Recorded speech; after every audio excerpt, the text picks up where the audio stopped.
আজকে আমি আপনাদেরকে আমার মিষ্টি লাউর ঝাড় দেখাবো।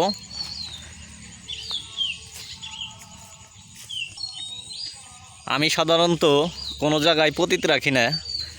আমার অনেক সবজির বাগান ইতিমধ্যে আপনারা দেখেছেন।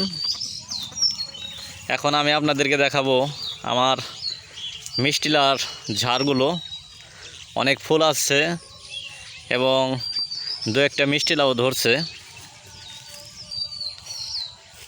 আমি মিষ্টি লাউ বুনেছি খালের ভিতরে, ওই সাইডে খাল।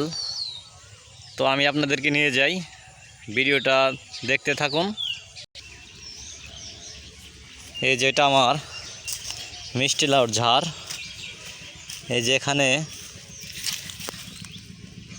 জালি ফেলাইছে, এই যে একটা খালের ভিতরে মিষ্টি লাউর ঝাড়গুলো লাগাই দিছি।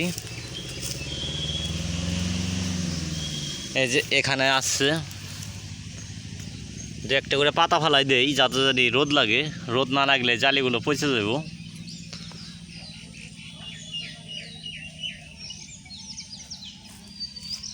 জায়গা পতিত না রাখাই ভালো, যাই খাওয়া যাক দু একটা।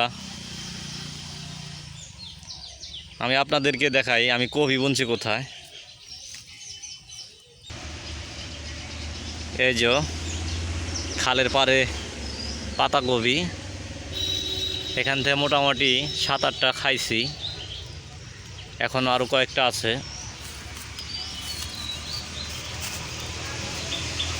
এই যে এখানে একটা বড় মিষ্টি লাউ ছিল, কয়েকদিন আগে নিয়ে খাইছি।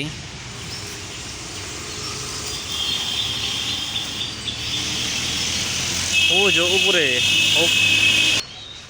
উপরের ওই ঝাড়ে 25টা গাছ লাগাই দেওয়া হয়েছে। তো আপনারা যারা গ্রামে আছেন জায়গা পতিতে রাখবেন না। এগুলোর শাকও খাইতে ভালো লাগে, বিশেষ করে ডুগা। তো আপনারা সকলেই বুনবেন এবং টাটকা শাক সবজি খাবেন। তো সকলে ভালো থাকবেন।